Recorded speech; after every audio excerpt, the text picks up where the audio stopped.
مصر لما بتتكلم بالعلم والأدلة بلاش تراجع وراها.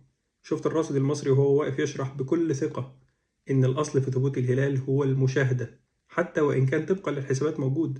شفت الدكاترة اللي وقفوا يشرحوا بكل استفاضة يعني إيه رؤية هلال وفرق دقايق وزاوية الرؤية وعمر القمر وكل ده. يا ريت نركز على العلم والعلماء لأن دي نقطة بإذن الله مفيش حد هيعرف ينافس فيها. يكفينا شرف إن اللي حصل في رمضان من مشايخ الأزهر اللي سابوا أثر في نفس كل واحد بأقل الإمكانات. يكفينا إن شباب مصر الواعي اللي كانوا بيتزاحموا على صلاة التهجد طمعا في الهداية وحبا للعلم. يكفينا إن أكبر الموائد اتعملت في مصر لأنها مش بتتعمل بالفلوس بقدر ما بتتعمل بالروح الحلوة. الروح الحلوة والعلم مش مرتبطين بالفلوس.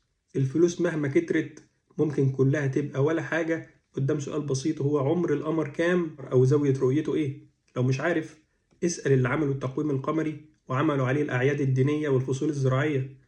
اسأل اللي حددوا عليه الشهور زي مثلا أعياد الإله تحوت المرتبطة بالفلك والتقويم وكمان حساب الزمن في الطقوس الجنائزية. لو مش عارف اسأل اللي رسموا القمر في جميع مراحله على جدرانهم من آلاف السنين اللي بعد كده حتى لما عملوا التقويم الشمسي خلوا التقويم القمري للأعياد الدينية.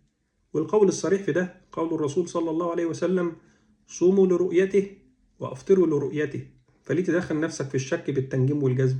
الفيديو ده ممكن يبان انه بيتكلم عن رؤية الهلال وكده لكنه الحقيقة مش كده خالص لأن كل واحد حر في قراره. لكن الفيديو ده هو دعوة لرفع قدر العلم والعلماء في مصر أكتر وأكتر والإشادة بيهم في كل مجال.